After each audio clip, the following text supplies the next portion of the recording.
Shanae, do you have any thoughts about this deeply nuanced topic? Because, the West tends to view the indigenous as a monolith, right? And, as we can see that there's different communities, they actually have different diverse needs, different needs. They might have different perspectives. How do you, how does your consulting firm help navigate these issues? Sometimes it just feels like the work is not like we're still doing this. I think about all the elders that have gone before me and the work that they've put in. My tone might have to be a little different than the tone that they had, right? Because of the time that they were in. But so, I mean, what my consulting firm kind of does, but at the end of the day, kind of goes back to exactly what Joseph was saying about the mushroom and sort of the oral tradition that comes along with that, right? Like I could sit here and name so many oral traditions for sweetgrass, how cedar came to be, how sage came to us, how the cannabis seed came to us by canoe, how the corn came to us. There's all these different, right? Um, but the keeper of those stories are the indigenous stewards of that particular medicine. And the reason why is because there's divine instructions. And so those instructions are meant to be followed, because if they're not, there's a lot of dangers that can take place if not followed correctly at all. And we're then you kind of go into that human experiential, human experimental sort of aspect if you're not following the instructions. But that again goes with the erasure of our traditions. Um, what we do at Mosquito Consulting is, so I have a teaming alliance of all different types of consultants, whether they are indigenous ethnobotanists, black scientists, doctors, medicine leaders, executive leadership coaches. We try to figure out what is the need, but a lot of times Mosquito Consulting has been brought in to really fix the problem and do a lot of cultural change management at the top, at the very, very top, executive level and the decision making level, and to make them uncomfortable, because a lot of times these are hard discussions because people don't want to come to their own accountability in any way, shape, or form. It's easier to say that their competition is doing it. It's easier to say that, oh, wow, it's an atrocity what's happening in the industry. But when it's on your plate and you actually have to look at it, we have to also be empathetic as medicine people. That's our responsibility, is to hold space for that, for those people that are coming to that enlightenment about themselves. That's not easy, because when you're a publicly traded company, what social media does, we're seeing it over the last week and a half with many different public figures and what happens to them.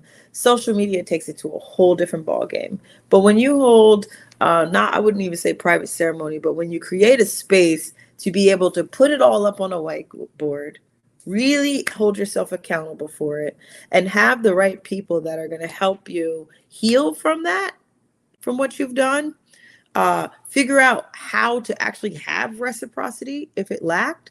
And then now let's get to the solution building. Now let's get to the strategic partnerships. And I think what happens is there's, debt that people carry in a lot of these companies.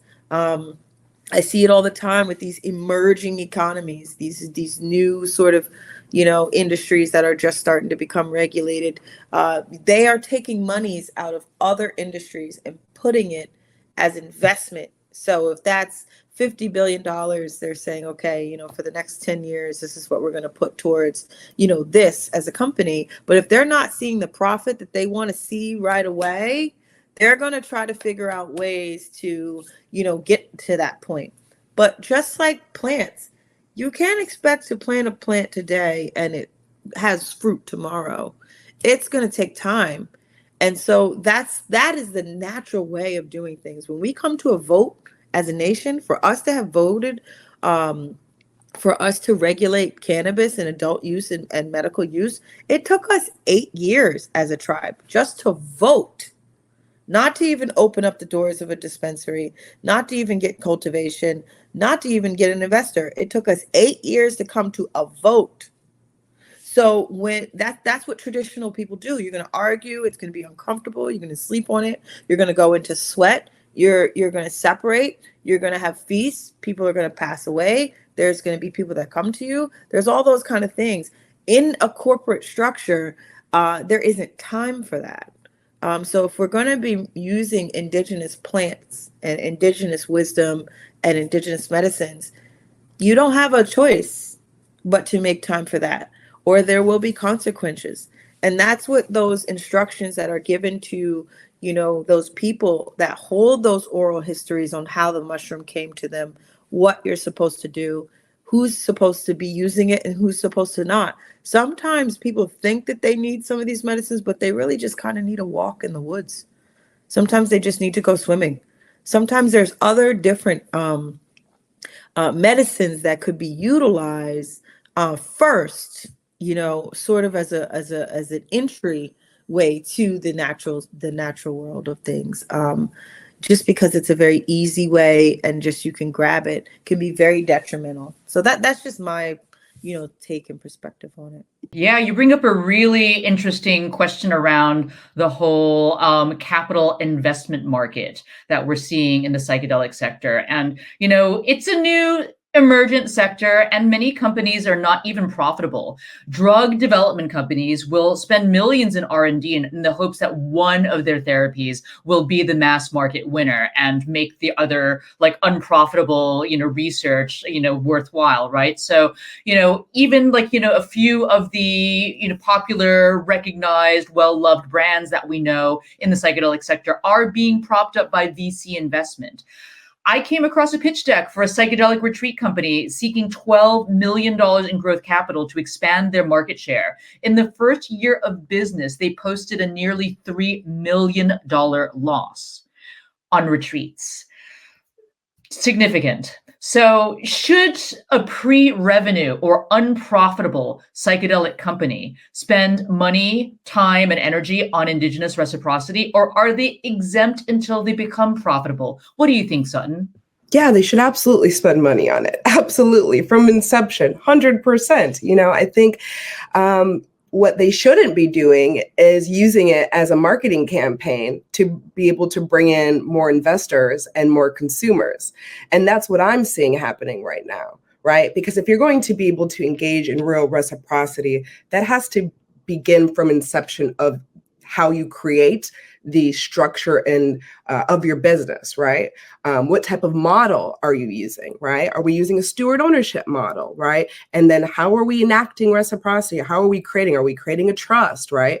Are we doing revenue sharing agreements? Are we doing profit sharing agreements? Are we doing gifts of common stocks? Are we doing preferred stocks? I mean, all of this has to be ingrained in the beginning, and that also requires consultation to understand what those mutually agreed upon terms are. However, we should not be using those agreements when we arrive to them, or we should not be using that structure when we create it to be able to say, look what we're doing, and use it as a ploy to be able to get more impact investors because you can't raise enough money from biotech.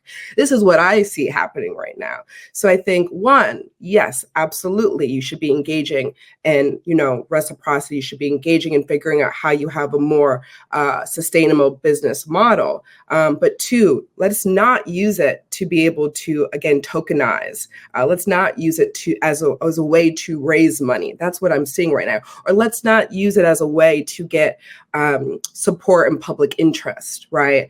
So we can be the more favorable company. And so it's really coming from, what I'm seeing is the difference of where it's coming from and how it's enacted, right? For those who see it as a moral obligation, they're slowing it down. They're not using it as a prop. For those who are seeing it as a risk management strategy, they're using it as a prop to be able to greenwash, And so answer is yes. The way in which we do it, I think we have to think about more carefully. And I think we can also see you know, those companies who are doing that, those companies who are saying, hey, look at me, look how I'm doing something differently. But then you ask them, how much money have you given to community? How much money sits in that trust?